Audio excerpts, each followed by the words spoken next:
тесто было мягкое.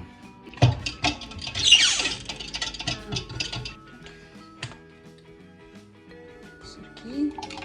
Минут 15 подержите, и вот готово. Наливаем наше тесто. Ой, муку. Наливаете. И все сразу.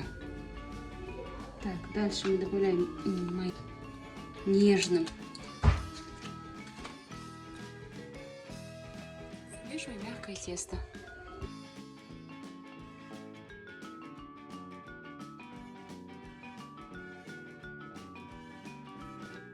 Так, у нас здесь осталось 100 миллилитров нашей готовой.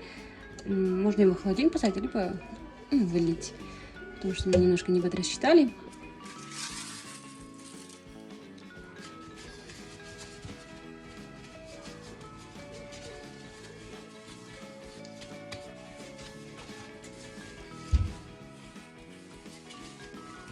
С любовью готовить баурсаки.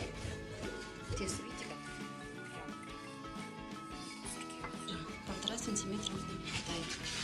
Больше толщины не надо, потому что она у нас внутри сырая. А если слишком тонкая, даже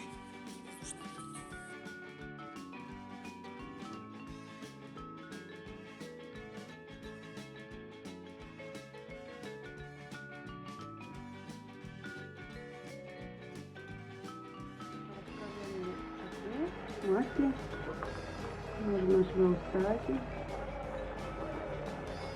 Будьте осторожны, руки не обрежьте.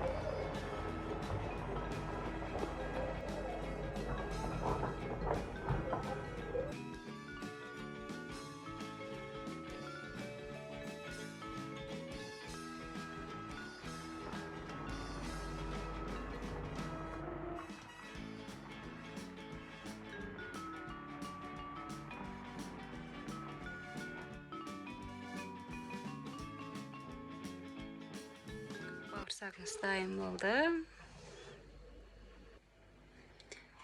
Так, вот наши баурсаки. Хочу показать внутри. Вот, смотрите. Какая у нас вкусная, мягкая. Вот так.